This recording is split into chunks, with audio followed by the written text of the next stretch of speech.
বর্তমানে যে পুশিনের চেষ্টা তারা অপচেষ্টা তারা করছে, এই অপচেষ্টাটা কেন করছে তারা আসলে? প্রপার ওয়েতে না গিয়ে আসলে কূটনৈতিকভাবে এটি সমাধান না করে কেন তারা? আমার ভাই রুবেল যেটা বললেন, উনি তো রাজনীতির থেকে উনি যেহেতু রাজনৈতিক লাইন থেকে আসেন, উনি রাজনীতির মানুষ।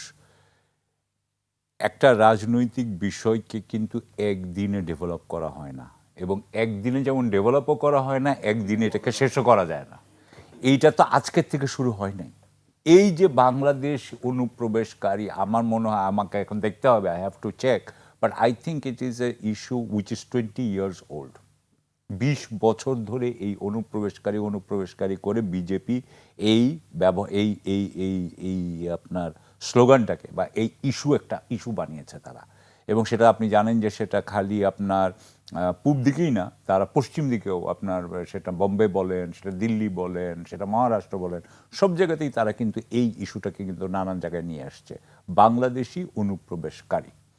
এবং আমাদেরকে, আপনি জানেন যে মুসলমানদের বিরুদ্ধে যেরকমভাবে কথা বলেন, প্রধানমন্ত্রী কথা বলেন ওনাদের দেশের হোম মিনিস্টার, যিনি বিজেপি তিনি কিন্তু আমাদের উই পোকা বানিয়েছেন, এইভাবে বানিয়েছেন।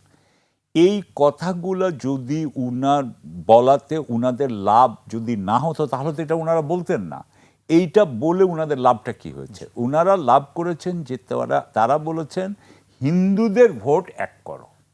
তাহলে 80% হিন্দু আছে, 20% মুসলমান আছে, 20% মুসলমান আমার দরকার নেই, 80% হিন্দু একসাথে হও বিজেপির আন্ডারে।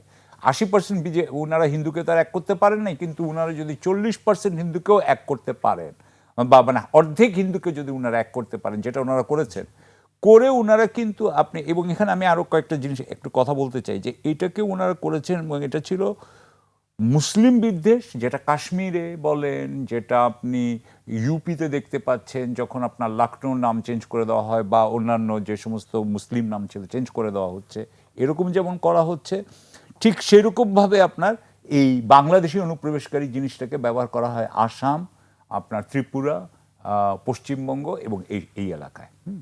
আবার আমি একটু আগে যেটা বলছিলাম, যে বাঙালি অনুপ্রবেশকারীদের কথা দিল্লিতেও ব্যবহার করা হয়, বোম্বেতেও ব্যবহার করা হয়, এবং এটা করে তারা ফল পেয়েছে। না ফল পেলে, যদি এটাতে 1% ভোটও তার বেড়ে থাকে, তার যদি 1000 ভোটও যদি এটাতে বেড়ে থাকে, তো তাহলে তার যে ক্ষমতার, এটা তো একটা মিক্স ক্ষমতার মধ্যে, এটা তার একটা বিষয়, এবং এই বিষয়টা তারা ব্যবহার করতেই থাকবে যতক্ষণ পর্যন্ত ব্যবহার করে তারা জিততে পারবে।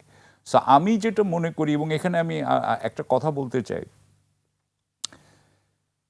আমরা জার্মানির দিকে যদি দেখি, ঐতিহাসিকভাবে জার্মানিতে দেখবেন যে জুদের উপরে অত্যাচার, বা আপনি দেখবেন যে যখন কৃতদাস প্রথা ছিল দক্ষিণ আমেরিকার দক্ষিণে, যুক্তরাষ্ট্রের দক্ষিণে, সেখানে যখন তাদের উপরে অত্যাচার, তারপরে যখন তারা স্বাধীন হলো, মানে যখন গৃহযুদ্ধ শেষ হলো, সিভিল ওয়ার শেষ হলো, তারপরে ওরা যখন কৃতদাসরা মুক্ত হলো, তারপরেও 100 বছর ধরে তাদেরকে আপনার যে অত্যাচার করা হইতো, নিষ্ঠুরতা দেখানো হইতো। এই নিষ্ঠুরতা কিন্তু আবার আরেকটা জায়গায় দেখানো হচ্ছে, সেটা হচ্ছে ইসরায়েলেও কিন্তু একটা জিনিস আছে, যে ইসরায়েলে বলা হয় যে ওখানে আপনি জানেন 120 জন হচ্ছে গিয়ে আপনার জাতীয় সংসদের মেম্বার, সেখানে 8 জন মেম্বার কিন্তু আরব, কিন্তু ওখানে জুইশ দলগুলা, ইহুদি দলগুলা প্রতিজ্ঞা করেছে যে তারা কখনই আরব দলকে তাদের সরকারে নিবে না, অর্থাৎ আরবদের সাথে করবে না। ঠিক একই জিনিস আমরা দেখতে পাই আসামে বলা হচ্ছে যে আসামে কিন্তু 30 থেকে 40% ভোটার কিন্তু মুসলিম। একসময় কিন্তু মুসলমান কিন্তু আপনার হইতো আপনার মুখ্যমন্ত্রী হয়েছে আসামে, হ্যাঁ, সাদুল্লাহ সাহেব বোধহয়, if I am not mistaken. কিন্তু এখন আর হয় না। এখন হয় না কেন?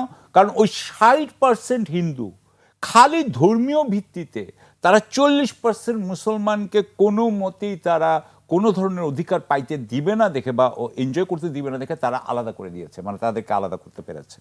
সুতরাং আমার মনে হয় যে এই যে পোলারাইজেশন, বিভক্তিকরণ, সমাজের বিভক্তিকরণের জন্য এই অনুপ্রবেশ বলেন বা এটা একটা বিরাট ভূমিকা পালন করেছে।